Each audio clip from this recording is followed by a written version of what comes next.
Welcome! In this video you will learn how you can easily add a GIF to your email and how you can actually do that. So you are in the Gmail right now, then you want to click on a compose and you want to find some GIF you like. I don't know, I have it here like Hulk Boomer, like the kid is pressing OK. And now what I want to do when I have it is just copy link and copy GIF link. That's what we are interested in. Then what you want to do is to be in a compose email and then insert photo, and you have it here, web address. Paste an image URL here. I'm going to paste it and I'm going to insert.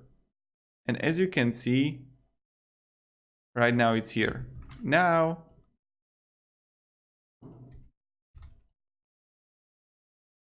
you can make it smaller, larger, etc.